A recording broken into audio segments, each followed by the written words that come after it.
नमस्कार। आज हमारे स्टूडियो में एक बहुत ही दिलचस्प शख्सियत आए हैं। इनके पास अन्ना यूनिवर्सिटी से मैकेनिकल इंजीनियरिंग में मास्टर्स डिग्री है। उसके बाद इन्होंने 10 साल तक सॉफ्टवेयर इंडस्ट्री में कॉर्पोरेट सेक्टर में काम किया है। अब ये वर्तमान में ज्योतिष के क्षेत्र में हैं। तो इन्होंने इस ज्योतिष के क्षेत्र को क्यों चुना, और बहुत ही दिलचस्प बात यह है कि इन्होंने आर्टिफिशियल इंटेलिजेंस पर आधारित एक ज्योतिष ऐप भी बनाया है। उसके बारे में विस्तार से जानने के लिए श्री मुथु विजयन इलंगो जी हमारे साथ आए हैं। उनसे बात करके हम बहुत सारी जानकारियां हासिल कर सकते हैं। नमस्कार सर। नमस्ते। कैसे हैं सर? ऐसा रह गया। सर, ये फैसला आपने कब लिया? कॉर्पोरेट में 10 साल सेटल होने के बाद उसे छोड़कर ज्योतिष में आना, क्या ये अचानक लिया फैसला था या लंबे समय से आपके मन में था? मतलब ये फैसला बहुत ही सोच समझ कर लिया गया था। ये कोई रातों रात अचानक लिया गया निर्णय नहीं था। लेकिन मेरे मन के पीछे ये विचार बहुत समय से था। क्यों? क्योंकि जैसा कि मैंने पहले भी कहा, जैसे इंजीनियरिंग में जब आप कोई टेक्नोलॉजी प्रॉब्लम सॉल्व करते हैं, तो आपको एक जिज्ञासा मिलती है। वैसे ही जब आप लोगों की समस्याएं सुलझाते हैं, तो उससे एक संतुष्टि मिलती है। तो वो विचार मेरे मन में लगातार बना ही रहा। लेकिन 2018 में जब मैं कॉर्पोरेट में काम कर रहा था, तब मैं शाम के समय ऑनलाइन ज्योतिष देखता था। तब मुझे एक आत्मविश्वास आना शुरू हुआ कि बहुत से लोगों की ज़िंदगी में समस्याएं हैं और उन्हें समाधान की ज़रूरत है। जब हमने एक विज्ञान की पढ़ाई की है, तो अगर हम इसे वैज्ञानिक तरीके से और एक मार्गदर्शन के रूप में दें, तो ये बहुत लोगों के लिए उपयोगी होगा। ऐसा एक आत्मविश्वास पैदा हुआ। तो ये एक सोच समझ कर लिया गया फैसला था 2018 में। भले ही ये काफ़ी जोखिम भरा था, क्योंकि एक स्थिर कॉर्पोरेट जॉब से इस तरह आना अपने आप में एक जोखिम था। फिर भी मुझे ये जोखिम जैसा महसूस नहीं हुआ, क्योंकि जो जिज्ञासा और ये सोच कि हम लोगों की मदद कैसे कर सकते हैं, जैसे इंजीनियरिंग फील्ड में मुझे महसूस हुआ था, वैसे ही बराबर रूप से इसमें भी मुझे देखने को मिला। वो जिज्ञासा मेरे अंदर थी, इसलिए मैंने सोचा ठीक है, हिम्मत के साथ एक फैसला लेते हैं, ऐसा कहकर। ऐसे फैसला लिया, ठीक है, बहुत अच्छा सा। अब देखिए, बहुत सारे ऑनलाइन ऐप्स हैं ज्योतिष के लिए। अगर हम ब्राउज़ करें तो अपनी जन्म तिथि दीजिए, अपना नाम दीजिए, ये दीजिए, वो दीजिए, बहुत सारे हैं। लेकिन बहुत दिलचस्प बात ये है कि मैंने आपके ऐप के बारे में देखा, टेक्स्टेज में है ना सर, उस ऐप के बारे में। ठीक है, उस ऐप में आपने आर्टिफ़िशियल इंटेलिजेंस को शामिल किया है। ये तो अब तक मैंने कभी नहीं सुना था, ज्योतिष में आर्टिफ़िशियल इंटेलिजेंस। ये विचार आपको कैसे आया सर? तो सबसे पहले जब मैंने सोचा कि इस ऐप को बनाना है, मैंने इस ऐप को टेक्नोलॉजी के आधार पर नहीं बनाया, मैंने इसे लोगों की समस्याओं के आधार पर बनाया है। अब मैं पिछले 8 सालों से फुल टाइम ज्योतिष देख रहा हूँ, 4000 से ज़्यादा लोगों की कुंडली देख चुका हूँ। जब मैं इतनी लोगों की कुंडली देखता हूँ, तो हर किसी को रोज़मर्रा की ज़िंदगी में किसी ना किसी तरह की गाइडेंस चाहिए होती है। सब लोग सही समय पर अच्छे फैसले लेना चाहते हैं, तो उस वक्त सबको कोई ना कोई निर्णय लेना ही पड़ता है। इसमें सबकी एक ज़रूरत होती है। जब कोई व्यक्ति निर्णय लेना चाहता है, तब कुछ व्यावहारिक समस्याएं हैं। अगर आप देखें तो जैसे कोई ज्योतिषी हैं, अगर किसी और ज्योतिषी से मिलना है, तो उनके पास ठीक से अपॉइंटमेंट लेकर उसी समय पर ही मिल सकते हैं। अब अगर वे किसी और देश में हैं, तो टाइम जोन का फ़र्क है, तो जैसे ही सोचा वैसे ही ज्योतिष से सलाह नहीं ले सकते। फिर अफोर्डेबिलिटी यानी वहन करने की क्षमता का सवाल है। कुछ ज्योतिषी बहुत ज़्यादा चार्ज करते हैं, तो उनकी फ़ीस के हिसाब से ही उनकी अफोर्डेबिलिटी होती है। तो जब इन सब समस्याओं का समाधान करना हो, तो किसी तरह टेक्नोलॉजी से इसे हल किया जा सकता है, ऐसा एक एक मजबूत विश्वास था। तो उसी समय हमारे पास आर्टिफिशियल इंटेलिजेंस है। ऐसे में जब हम ज्योतिष का डेटा फीड करते हैं, तो वो चौबीसों घंटे 11 लोगों की जेब में रह सकता है। बेसिकली हर किसी को एक पर्सनलाइज्ड गाइडेंस देना संभव है। यही दोनों टेक्नोलॉजी को मिलाने का आधार, एक बीज कह सकते हैं। आर्टिफिशियल इंटेलिजेंस को ज्योतिष में टेस्ट कर रहे हैं क्या सर, यूजर्स के लिए? क्योंकि एक ज्योतिषी के सामने बैठकर अपनी समस्या बताकर समझना एक बात है, तो वो ऐप यूजर्स को कैसे कन्विंस करता है? हम आर्टिफिशियल इंटेलिजेंस पर कैसे भरोसा कर सकते हैं सर, खासकर ज्योतिष के लिए? तो सबसे पहली बात, आर्टिफिशियल इंटेलिजेंस खुद से ज्योतिष की भविष्यवाणियां नहीं करता। आर्टिफिशियल इंटेलिजेंस फिर से एक मशीन को हम आर्टिफिशियल इंटेलिजेंस के रूप में ट्रेन करते हैं। तो इस सवाल का जवाब देने से पहले भी मुझे लगता है कि मुझे खुद भी बताना चाहिए कि सबसे पहले लोगों के लिए आर्टिफिशियल इंटेलिजेंस क्या है, इसकी एक परिभाषा दे दूं, ताकि देखने वालों को समझ में आए। तो अब सबसे पहले हम इंटेलिजेंस से शुरू करेंगे। आपकी समझ में इंटेलिजेंस का क्या मतलब है, आप क्या कहेंगे? हमारे पास जो ज्ञान है उसे सही तरीके से लागू करना, यही इंटेलिजेंस है। सही तरीके से लागू करना, हाँ, सही तरीके से। तो नॉलेज यानी अब तक हमने जो भी चीज़ें सीखी हैं, उन्हें कैसे लागू करते हैं, वही इंटेलिजेंस है। तो ये इंसानों के लिए प्राकृतिक है। अगर आप एक बच्चे के जन्म से ही देखें, तो वो अपने आसपास की चीज़ों को देखकर सीखता है, चाहे वो माता-पिता से हो या समाज से। सीखने के बाद वो उसे लागू करता है। तो ये इंसानों के लिए नेचुरल है, लेकिन मशीन के लिए ये नेचुरल नहीं है। हाँ, क्योंकि इससे पहले हम सबको कंप्यूटर क्या है, ये पता है। कंप्यूटर एक मशीन है। अगर आपको कंप्यूटर से बात करनी है, तो आपको उसी मशीन की भाषा में बात करनी होगी। जब आप उस भाषा में कोड लिखते हैं, तभी वो बात कर सकता है। तो कंप्यूटर केवल इंस्ट्रक्शन बेस्ड तरीके से ही काम करता है। लेकिन आर्टिफिशियल इंटेलिजेंस क्या है? जैसे एक गुरु अपने शिष्य को जो कुछ जानता है वो सिखाता है और शिष्य उसे समझकर दोहराता है, वैसे ही एक मशीन को आप डेटा के सेट्स के जरिए ट्रेन करते हैं, जिससे वो खुद सीखकर उस परिस्थिति में उसके अनुसार जवाब देती है। Artificial intelligence okay. ये क्यों ज्योतिष से जुड़ा हुआ है? अगर आप देखें तो ज्योतिष भी कोई केस वर्क नहीं है, ये कोई रैंडम गेस वर्क नहीं है। ज्योतिष के पीछे भी कुछ विधियां और विज्ञान हैं। अगर आप देखें तो इसे 3 भागों में बांट सकते हैं। इसमें गणित है, जो लगभग 40% कहा जा सकता है। फिर लॉजिक है, वो भी लगभग 40% कहा जा सकता है। 20% अंतर्ज्ञान है। तो अंतर्ज्ञान पूरी तरह से मानवीय है। ये एक अच्छा इंसान जब कई सालों तक अभ्यास करता है, तब आने वाला एक अंतर्ज्ञान है। इसे लोग भगवान की कृपा भी कह सकते हैं। तो इसमें जो 80% गणित और लॉजिक है, अगर आप देखें तो इसे आसानी से आर्टिफिशियल इंटेलिजेंस में हम ट्रेन कर सकते हैं और उसे दे सकते हैं। तो इसी तरह हम इस आर्टिफिशियल इंटेलिजेंस और ज्योतिष को मिला रहे हैं। ये पहला भाग है। फिर आपने जो दूसरा भाग पूछा, वो ये है कि आर्टिफिशियल इंटेलिजेंस पर कैसे विश्वास किया जा सकता है। क्या ये एक असली ज्योतिषी की तरह सच बताएगा? तो सबसे पहले आर्टिफिशियल इंटेलिजेंस खुद से कुछ भी नहीं करता। हम जो सिखाते हैं वही वो दोबारा बताता है, लेकिन वो उस स्थिति के अनुसार समझकर बताता है। तो इसमें भी हमें 3 तरह से देखना चाहिए। पहला है कैलकुलेशन, दूसरा है ट्रेनिंग के जरिए प्रिडिक्शन और तीसरा है कॉन्वर्जेशन। इन तीनों को ध्यान में रखकर ही हमने इसे बनाया है। तो गणित की बात करें, तो जब कोई व्यक्ति अपनी व्यक्तिगत जानकारी यानी जन्म तिथि, जन्म समय और स्थान, ये तीनों देता है, तब हम क्या करते हैं? हम गणित के जरिए उस कुंडली की गणना करते हैं। इस कुंडली की गणना करने के लिए हम जो एफएमआरआई का उपयोग करते हैं, उसे स्विस एफएमआरआई कहते हैं। ये नासा जेट प्रोपल्शन लेबोरेटरी में इस्तेमाल होने वाला एक एफएम वेरिएंट है। तो ये 100% सटीक एफएम वेरिएंट है। तो हम इस डेटा को उस स्विस एफएमआरआई में पास करके उनकी कुंडली प्राप्त करते हैं। तो अब जैसे यूजर आते हैं, क्या वे अपनी कुंडली को पिक करके अपलोड करेंगे सर? पिक करके? नहीं, वे अपलोड नहीं करेंगे। वे अपनी जन्म की तारीख, समय और स्थान भरेंगे। ओके। जैसे ही वे ये तीनों डिटेल्स भरते हैं, हम नासा के स्विस एपिमेरिस का इस्तेमाल करके, हमारे पास एक सॉफ्टवेयर है, उसी में हम कैलकुलेट करते हैं। सरी हम उनकी कुंडली की जानकारी की गणना करते हैं और उसे अपने एआई को प्रदान करते हैं। देकर सिर्फ कुंडली की जानकारी देने से उससे भविष्यवाणी नहीं की जा सकती, इसलिए हमें उसे ट्रेनिंग देनी पड़ती है कि एक कुंडली का विश्लेषण कैसे करना है।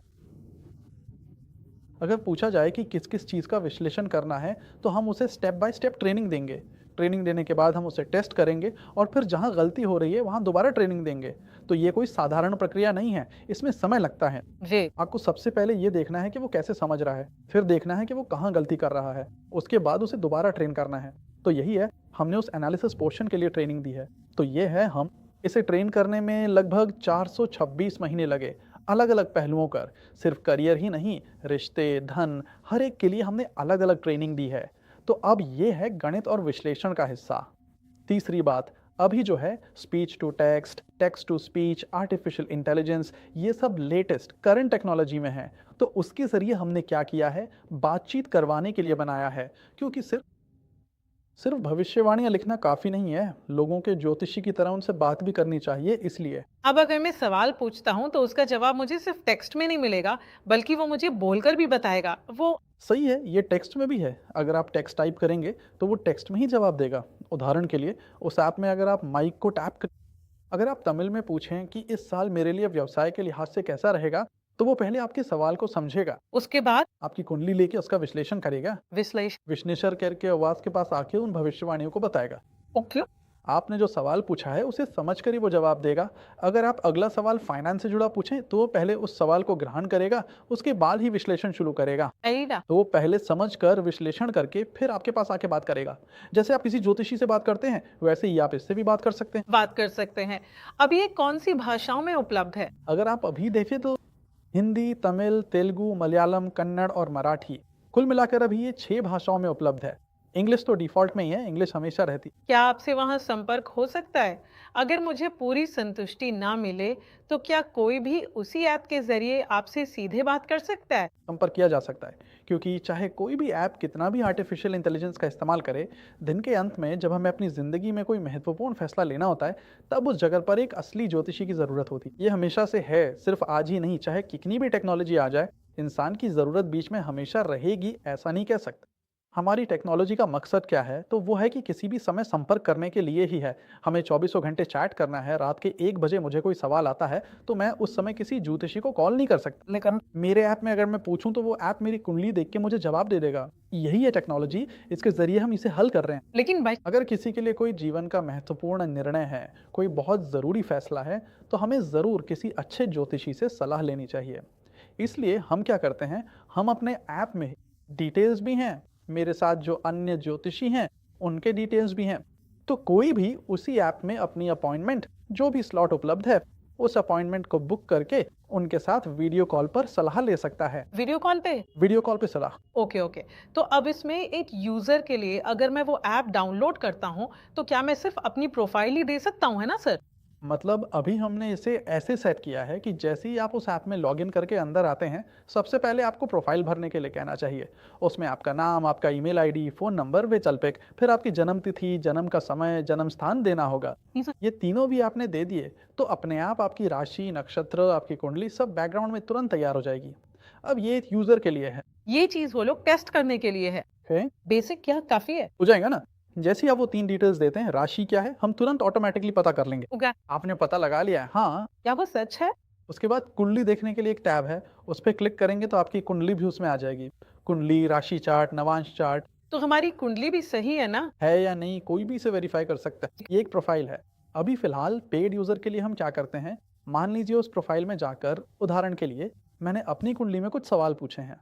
अब अगर मुझे अपने बच्चों की कुंडली या अपनी पत्नी की कुंडली देखनी है, उसमें कुछ संदेह पूछने हैं, तो उस प्रोफाइल में जाकर एडिट करके उनकी कुंडली की जानकारी डालकर सेव कर सकते हैं। बहुत ही। अगर हमें उनसे बात करनी है, तो उस प्रोफाइल की कुंडली को एनालाइज़ करके आपको जवाब देंगे। बताइए अभी पेड यूज़र के लिए क्या मंथली या एनुअल चार्ज करते हैं सर हमारे यहाँ? अगर आप देखेंगे तो मंथली, क्वार्टरली और एनुअल 3 सब्सक्रिप्शन हैं। हमारा एक और मुख्य उद्देश्य ये है कि ज्योतिष को अफोर्डेबल बनाना चाहिए। यही हमारा सबसे बड़ा मकसद है। यानी ज्योतिष कोई लग्ज़री नहीं होना चाहिए। ये एक बुनियादी मानवीय ज़रूरत है। यही हमारा सबसे अहम सिद्धांत है। तो इसलिए हमने इसे इस तरह से किया है कि जितना हो सके हम इसे न्यूनतम और अफोर्डेबल ही रखते हैं। उदाहरण के लिए अभी की स्थिति में अगर आप बाहर जाकर एक वेजिटेरियन मील खाना चाहें, तो आपको क्या लगता है कितना खर्च होगा? एक अच्छा खाना करीब 150 से 200 रुपए का होगा। 150 से 200 रुपए हमारा रेट उससे भी कम है।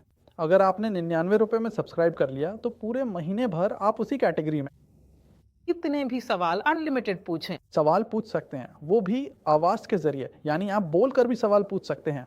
ठीक है, सिर्फ इतना ही नहीं, इसमें और भी कुछ फ़ायदे हैं, जैसे कि रोज़ का राशिफल, डेली प्रेडिक्शन। ये डेली प्रेडिक्शन भी कस्टमाइज्ड होगा।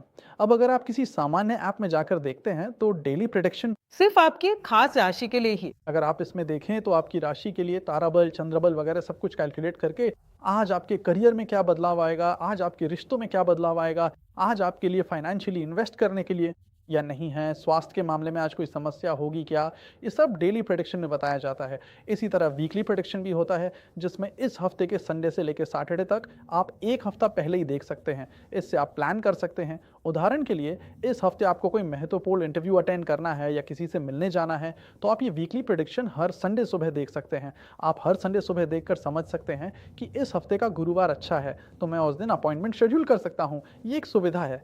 इसके अलावा हमारे पास ईयरली प्रेडिक्शंस भी हैं, जैसे कि 20 आपकी ज़िंदगी कैसी रहेगी, ये इसमें बताया जाता है। इसमें फ़र्क क्या है, अगर आप किसी भी ज्योतिष चैनल या किसी भी एस्ट्रोलॉजी चैनल पर यूट्यूब में वीडियो देखें, तो वे क्या बताते हैं? आपके राशि के लिए इस साल कैसा रहेगा, ये बताते हैं।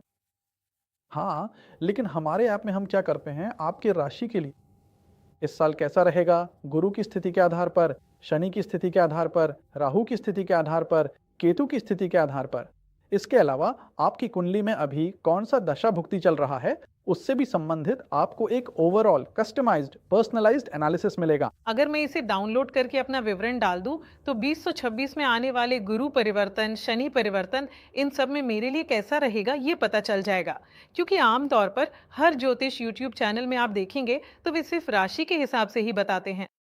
मेरी कुंडली के हिसाब से मेरे लिए कैसा रहेगा ये पहले से ही प्रिडिक्ट करके बता देगा। बिल्कुल परफेक्ट और करेक्ट, क्योंकि आपकी कुंडली में पहले से ही आपकी जन्म तारीख, समय वगैरह सब कुछ होता है और वो ऐप में भी पहले से सेव रहता है। तो क्या करना है, आपकी कुंडली के हिसाब से इस साल की गुरु परिवर्तन, शनि परिवर्तन, राहु केतु परिवर्तन और इस साल आपकी कुंडली में कौन सा दशा भुक्ति चल रहा है, वो सब भी दे देगा। फिर इसे कैटेगरी वाइज भी बताएगा, इस साल करियर कैसा रहेगा, 2026 में शादीशुदा जिंदगी कैसी रहेगी, रिलेशनशिप्स कैसे रहेंगे, फाइनेंस कैसा रहेगा, हेल्थ कैसी रहेगी। इसके अलावा अगर आप नीचे स्क्रॉल करेंगे तो आपको उपाय भी मिलेंगे। अगर इस साल आपके लिए कोई ग्रह परिवर्तन या दशा भुक्ति ठीक नहीं है, तो आप क्या तैयारी कर सकते हैं, जैसे कौन से मंत्र बोल सकते हैं, किस मंदिर में जा सकते हैं। ऐसी छोटी छोटी बेसिक डिटेल्स भी हमारे पास होंगी। बहुत दिलचस्प है सर, क्योंकि अब तक मैंने कभी भी इतना कस्टमाइज्ड कुछ सुना नहीं है। और ये साल की शुरुआत में ही आपको सब कुछ एक साथ दे देता है। ठीक है, अब आपने कहा कि हम जो भी बात कर रहे हैं उसे समझकर सही तरीके से बता देंगे, है ना?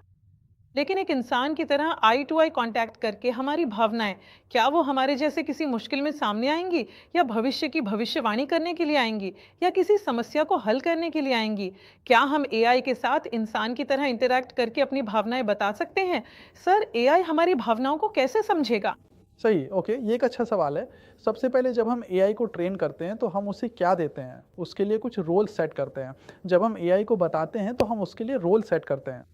फिर ये ऐप बहुत ही सहानुभूतिपूर्ण होना चाहिए, लोगों के साथ भावनात्मक रूप से जुड़ना चाहिए। ऐसा हमने एआई को ट्रेन किया है। नंबर एक, सिर्फ इतना ही नहीं, हमने अपने ऐप में कुछ फीचर्स भी दिए हैं, जैसे कि कुछ लोगों को बहुत डिटेल में बात करना पसंद है, सिर्फ तभी उन्हें अच्छा लगता है जब बात बहुत विस्तार से हो। कुछ लोगों को सिर्फ डिटेल चाहिए, वे कहते हैं मुझे संक्षिप्त में बताइए, क्या होगा, मिलेगा या नहीं मिलेगा, होगा या नहीं होगा, ऐसे सवाल पूछते हैं। तो हर इंसान की प्रकृति अलग होती है, इसलिए हमने अपने ऐप में ये एक विकल्प के रूप में दिया है। आप हर उत्तर देने से पहले एक विकल्प चुन सकते हैं। इसे आप एक प्रेफरेंस के तौर पर सेव भी कर सकते हैं, जैसे कि आपको संक्षिप्त जवाब चाहिए या डिटेल में चाहिए। तो अगर आपने चुन लिया कि मुझे संक्षिप्त चाहिए, तो आप जो भी सवाल पूछेंगे उसका सही जवाब तुरंत और संक्षिप्त में मिलेगा। लेकिन अगर आपने कहा कि मुझे डिटेल में चाहिए, तो हर सवाल का जवाब विस्तार से मिलेगा। ये नंबर एक फीचर है। नंबर दो, हमने अपने ऐप में अवतार जैसा एक फीचर भी दिया है। वो क्या है? हर इंसान अलग अलग तरीके से कनेक्ट होता है। कुछ लोग इमोशनली कनेक्ट होते हैं, कुछ लोग लॉजिकल तरीके से कनेक्ट होते हैं, कुछ लोगों को डिटेल में बात करना पसंद होता है, तो कुछ लोग प्रैक्टिकल होते हैं। जैसे कि अगर आप बिजनेस करने वालों को देखें तो वे बहुत प्रैक्टिकल होते हैं, उन्हें इमोशन वगैरह की ज़रूरत नहीं होती। बस ये देखना होता है कि ये काम करेगा या नहीं, इस साल ये करना चाहिए या नहीं, सब कुछ बहुत क्रिस्प और साफ साफ चाहिए। ठीक है, तो वे भी अपने आप में अवतार को चुन सकते हैं। अगर मुझे इमोशनल तरीके से बात करनी है तो मैं वैसे ही बता सकता हूँ। तो फिर क्या करना चाहिए? अगर आप इमोशनल कनेक्शन के साथ अच्छी तरह से बात करना चाहते हैं, या आप गोल ओरिएंटेड व्यक्ति हैं और आपको चाहिए कि चीज़ें होंगी या नहीं, तो आपको क्रिस्प तरीके से बताना है, तो आप वही सेलेक्ट कर सकते हैं। फिर वो आपको प्रैक्टिकल तरीके से बताएगा, ये होगा, अगर ये करना है तो क्या करना चाहिए, कौन कौन से स्टेप्स फॉलो करने, वो आपको स्टेप बाय स्टेप बताएगा। ठीक है, ये अवतार डिटेल और साथ में कंसाइज भी है, इसे यूज़ करें खुद के समय। अगर ये इंसान जितना परफेक्ट नहीं भी हो, तो भी 80 से 90% तक इंसान जैसा इमोशन उस ऐप से बात करते समय आ सकता है। ये बहुत ज़रूरी है। क्या है कि अब इस तरह ऑनलाइन में इसमें मेरी डेटा की प्राइवेसी कैसे मेंटेन होगी, ये एक बड़ा सवाल आता है सर। अब अगर मैं अपनी कुंडली दे रहा हूँ, तो अगर मैं सीधे जाके देखता हूँ तो मैं खुद ही ले सकता हूँ, लेकिन अगर वो ऐप में है तो क्या कोई और देख सकता है? ऐसा एक डाउट आता है यूजर्स को। इसके लिए आपने क्या किया है? बिल्कुल, ये बहुत ही महत्वपूर्ण और वैध सवाल है, क्योंकि खासकर जब हम ऑनलाइन इस्तेमाल करते हैं तो डेटा की प्राइवेसी बहुत ज़रूरी है। प्राइवेसी को अब हम बहुत बहुत ज़्यादा महत्व दे रहे हैं। तो सबसे पहली बात, जब आप ऐप में अपनी जन्म तिथि देते हैं तो वो सबसे पहले ऐप से बाहर कहीं नहीं जाती। ऐसा क्यों है? क्योंकि हमारे ऐप में एक इंटीग्रेटेड एपीआई सॉफ्टवेयर है जो स्विफ्ट फैमिलीज को कॉल करके आपकी कुंडली की गणना करता है। गणना करने के बाद वो जन्म तिथि वहीं रहती है, कहीं और नहीं जाती। इस कुंडली के ग्रहों की डिटेल्स ही सिर्फ हमारे एआई चैट इंटरफेस तक जाती हैं। तो उस समय कुंडली का नाम, उनकी तारीख या समय, इनमें से कुछ भी एआई को पता नहीं चलता। एआई को सिर्फ इतना ही पता चलता है कि इस कुंडली में ये ग्रह इस स्थान पर है। बस इतनी ही जानकारी मिलती है। ये किसकी कुंडली है, ये भी उसे नहीं पता चलता। तो हमने भी इसे इसी तरह से ट्रेन किया है। तो डेटा पूरी तरह से सुरक्षित रहेगा, किसी और के साथ साझा नहीं होगा। ये पूरी तरह से सुरक्षित रहेगा, किसी को भी नहीं मिलेगा। तो महीने के 99 रुपए में आप अनलिमिटेड सवाल पूछ सकते हैं। किसी भी फील्ड का कोई भी डाउट हो, आप पूछें और ये ऐप जवाब दे देगा। बिल्कुल सही।